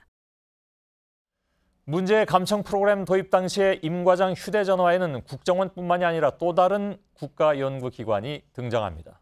미래부 산하 국가보안기술연구소, 이른바 국보연입니다. 임 과장이 있던 국정원 팀들은 문제의 감청 프로그램 계약을 앞두고 이 국보연 관계자들과 긴밀하게 연락을 주고받으면서 회의까지 했습니다. 박진규 기자입니다. 임 과장이 숨진 직후 열린 민간인 사찰 의혹에 대한 국회 현안보고 회의입니다. 당시 김광호 국가보안기술연구소장은 국정원 스마트폰 감청 프로그램에 대해 모르는 사실이라고 밝혔습니다. 이 프로그램이 도입된다는 사실은 알고 계셨나요? 아니요, 그것도 몰랐습니다. 국보연은 국가보안시스템 개발을 맡고 있는 미래부 산하 기관이지만 사실상 국정원의 유관기관으로 알려져 있습니다. 지난해 700억 원이 넘는 예산을 집행했지만 진행 사업은 공개되지 않습니다. 그런데 임 과장 휴대전화에는 감청 프로그램 계약을 앞둔 2014년 11월 6일부터 국보연 관계자와 연락을 취하며 이메일로 자료를 주고받은 것으로 드러났습니다. 11월 18일엔 국보연 지모 본부장이 국정원을 방문하고 다음 날엔 국보연 직원이 김광호 소장에게 이를 보고한 정황도 나타납니다. 2014년 12월에는 임 과장이 있던 국정원 팀이 단체로 국보연을 찾았고 2015년 5월까지 연락이 이어졌습니다. 국정원 사이버보안국장 출신인 김광호 소장과 임 과장의 개인적인 친분도 확인됩니다. 2015년 1월 16일에는 임 과장이 김 소장을 직접 만난 정황이 나타나지만 6달 뒤 김 소장은 국회에서 임 과장을 잘 알지 못한다고 말했습니다. 본지 오래돼 갖고 어느 정도 평가를 받는지는 잘 모르겠습니다. 감청 프로그램 도입 과정에서 국보연의 역할이 주목됩니다. JTBC 박진규입니다.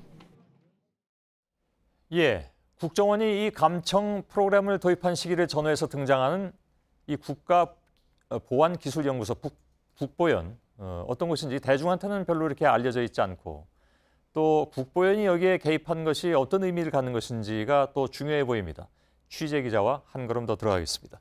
김태현 기자가 나와 있습니다. 자, 국가보안기술연구소, 줄여서 국보연이라고 말씀드렸습니다. 낯익은 기관은 아니죠. 그렇습니다. 이게 어떤 기관인지 먼저 설명을 드리도록 하겠습니다. 이 국가보안시스템과 사이버전에 대비한 각종 프로그램을 개발하는 연구소인데요. 미래창조과학부 한국전자통신연구원 소속이긴 한데 사실상 국정원 산하 연구소로 국정원이 예산과 인사 등 전반에 걸쳐 관여하는 것으로 알려졌습니다. 지난 5년 동안 3,200억 원이 넘게 투입이 됐는데 국회에 제출한 사업 성과 보고서를 보시면 어떤 연구를 하는지는 철저히 베일에 가려져 있습니다. 예. 그렇다면 이제 미래창조부 산하인데 실질적으로는 국가정보원 밑에서 일을 한다. 그 위상이 위장돼 있다, 이런 표현이 가능할지 모르겠습니다. 임 과장 휴대전화에 국정원이 국보연과 함께 감청 프로그램 연구 사업을 진행한 정황이 있다는 얘기죠? 그렇습니다. 임 과장이 처음 국보연 소속의 직원 김모 씨에게 연락한 건 2014년 11월 6일입니다. 그러니까 감청 프로그램 계약을 20일 정도 앞둔 시점인데요. 서로 수십 차례 연락을 주고받으면서 협의 과정을 묻거나 자료를 주고받기도 합니다. 그리고 계약이 성사된 이후에 이 문자 메시지 내용을 보시면 대부분 연구 사업과 관련해 협의를 한 것으로, 이렇게 내용을 보시면 협의를 한 내용 정황들이 이렇게 등장을 합니다. 예, 근데 리포터에서 언급이 됐지만 국정원의 다른 직원들도 같이 만났다는 거잖아요? 그렇습니다. 임 과장이 국보연 방문 때 국보연 직원에게 보낸 문자 메시지를 보시면요. 방문자에 임 과장 외에도 직속 상관인 김모 처장 등 3명의 이름이 저렇게 등장을 합니다. 이들 방문이 성사된 시점이 상당히 묘한데요. 공교롭게도 국정원이 감청 프로그램 계약을 맺은 2014년 11월 27일입니다. 예. 지금 저기 화면에 국보연 김공공, 김 처장을 얘기하는 거죠. 김모 처장. 맞습니다. 어제 저희들이 이 내용을 보도해 드릴 때 임 과장이 숨지기 직전에 이 김모 처장이 버티면 이긴다, 이런 문자를 보낸 바로 그 인물 아닙니까? 그렇습니다. 스스로 목숨을 끊기 전날 문자 메시지를 보낸 인물이기도 하고요. 또 임 과장 승진과 관련해서 스마트폰 감청 프로그램 관련 실적을 강조하라, 이런 조언을 건네기도 한 인물이기도 합니다. 김 처장이 임 과장과 함께 국보연 측과 접촉했다는 점에서 감청 프로그램 도입과 관련해 이 국정원 해당 조직은 물론 국보연까지 포괄적으로 확대해서 살펴봐야 하는 것 아니냐, 이런 지적이 나오고 있습니다. 그런데 여기서 이제 주목되는 또 다른 인물이 국보연 김광호 소장으로 보이는데요. 네, 그렇습니다. 김광호 소장은 2010년부터 2013년까지 국정원의 보안국장으로 재직을 했습니다. 당시 국정원에서 임 과장의 상사로 일했던 인물인데요. 김 소장이 보안국장 시절 국정원이 감청 프로그램을 도입하기 시작했고 이후에 국보연으로 옮긴 뒤에도 임 과장을 통해서 계속해서 이 감청 프로그램에 관여한 것 아니냐 이런 의심이 드는 부분입니다. 예, 그러니까 그 얘기는 다시 바꿔 말하면 임 과장 외에도 지금 사실 이 사건은 임 과장이 혼자 뒤집어 쓴 측면이 있다라는 얘기들이 계속 나왔잖아요. 그런데 임 과장 외에도 여러 인물들이 관여했을 것으로 보이는 정황.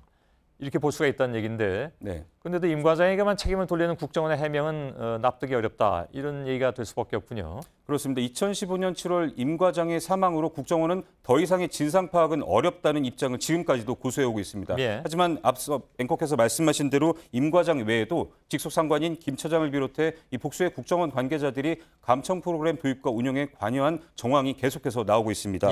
임 과장이 왜 모든 책임을 떠안고 극단적인 선택을 했는지 또 이 사건의 발단이 된 감청 프로그램 도입과 운용 전반에 걸쳐서 재조사가 필요한 이유입니다. 예, 김태형 기자였습니다.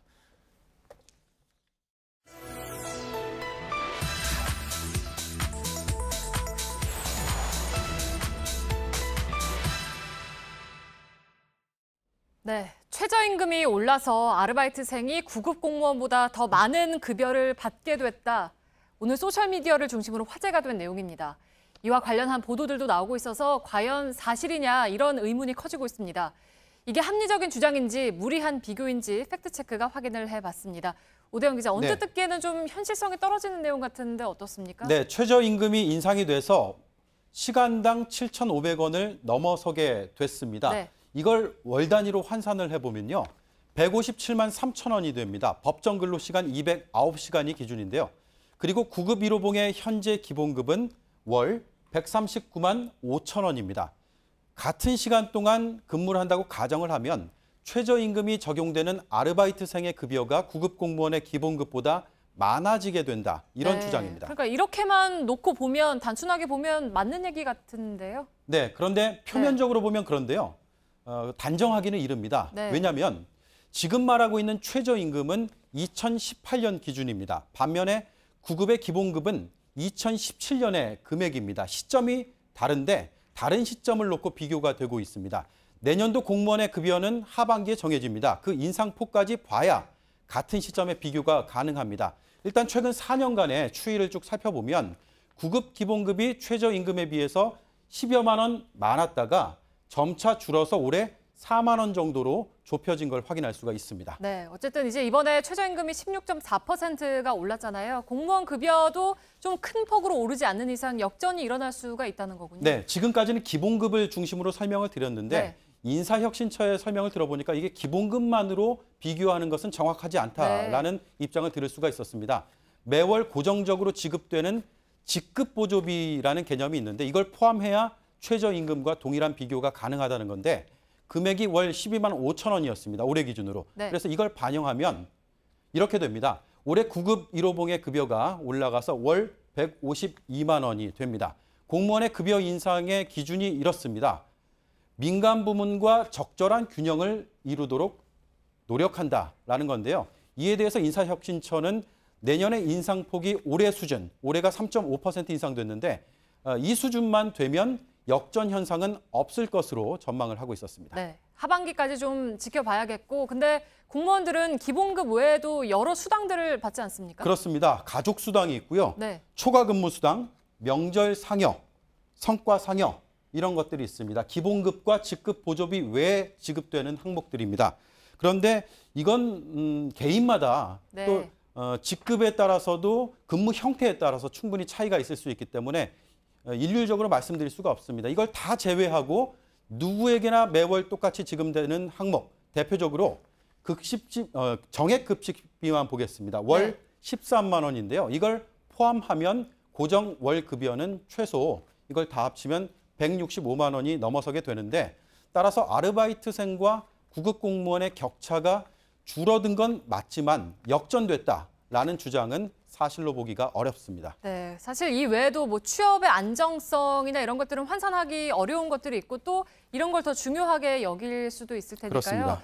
또 한편에서는 그래서 이제 이런 비교가 무의미하다라는 얘기가 나오는 거 아니겠습니까?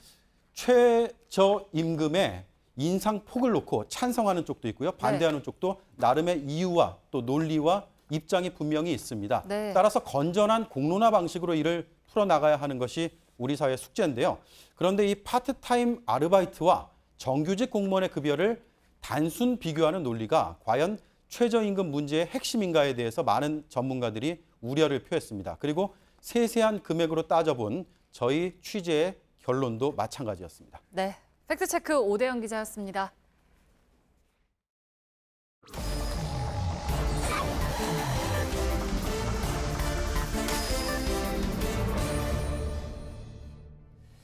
비하인드 뉴스입니다. 박성태 기자가 나와 있습니다. 자, 첫 번째 키워드 열죠. 예, 첫 번째 키워드는 몰카는 어디에입니다. 예, 무슨 또 몰카 얘기입니까 오늘은? 예, 청와대에서는 어제와 오늘 청와대 내 캐비닛과 책상에 대한 전수조사를 했습니다. 예. 이전에 발견될 것 같은 박근혜 정부의 문건이 혹 더 있을까 찾아본 거였는데요. 예. 청와대 관계자들이 신경 써서 찾은 것은 따로 있었는데 바로 몰카였다고 합니다. 예. 최민희 전 의원이 밝힌 바가 있는데요.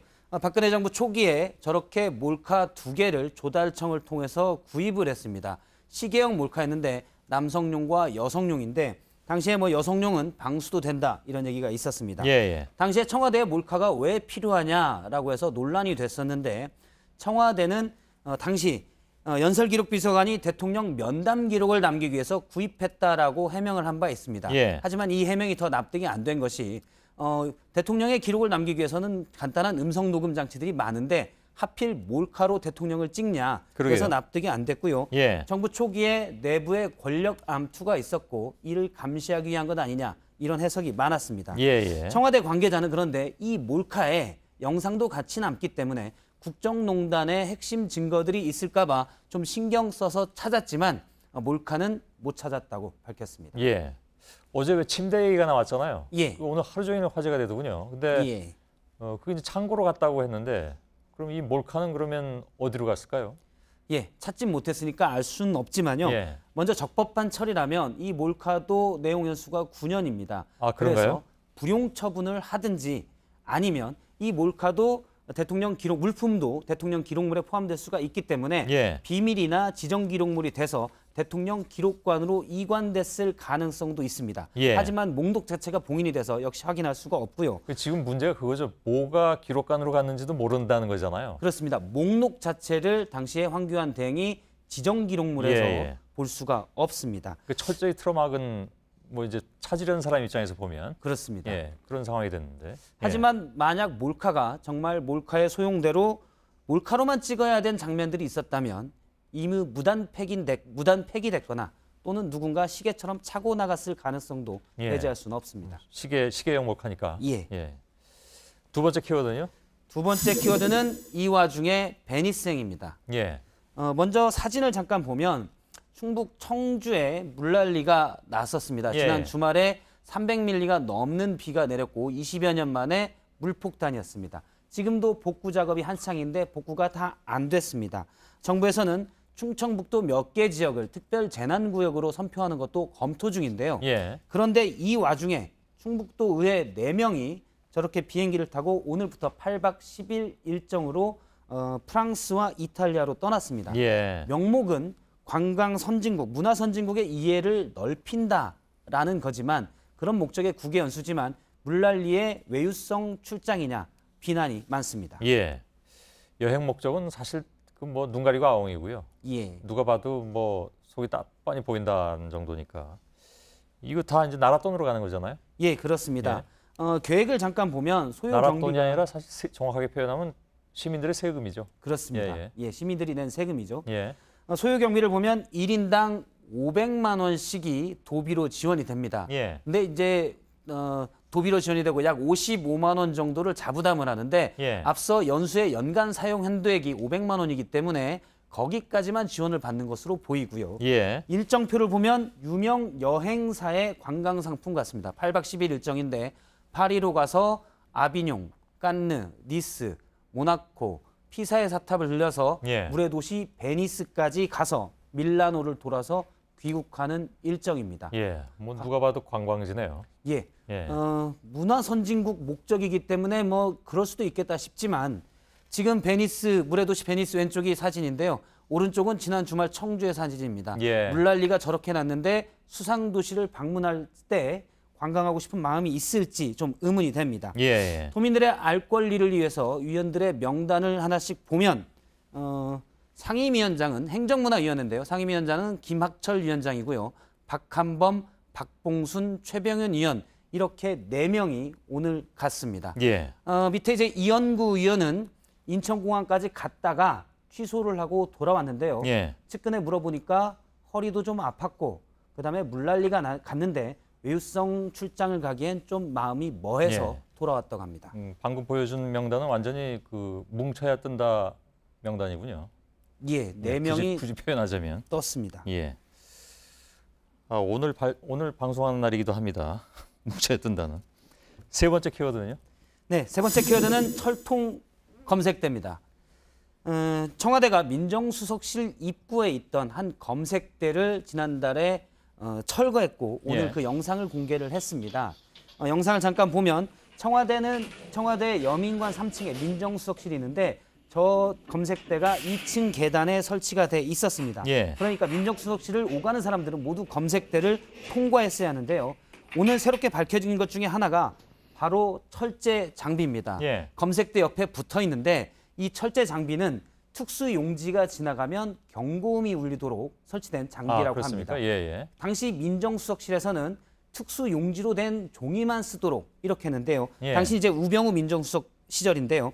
만약에 민정수석실에서 종이 한 장이라도 빠져나가면 경고음이 울리게 됐던 그런 예. 시스템이었습니다. 예. 저렇게까지 보안을 철저하게 해야 했던 이유 뭐 있겠죠. 예. 예. 바로 정윤회 문건인데요. 2014년 말에 정윤회 문건이 민정수석실에서 나가면서 발칵 뒤집혔고 당시 청와대는 문건 내용보다 유출에 초점을 맞췄는데 예. 그 뒤에 민정수석이 된 우병우 민정수석이 문서 한 장, 종이 한 장 못 나가게 시스템을 만들었습니다. 예. 그런데 오늘 철거가 됐고요.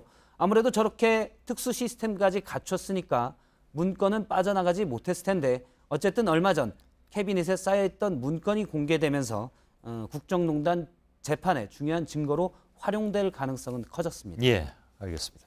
박성태 기자와 비하인드 뉴스 진행했습니다.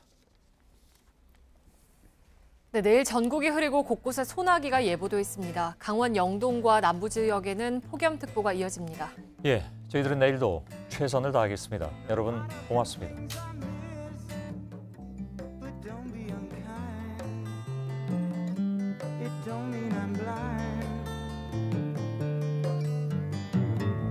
Perhaps there's a thing or two I think of lying in bed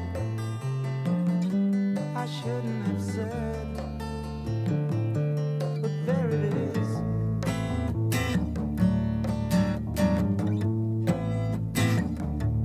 You see it's all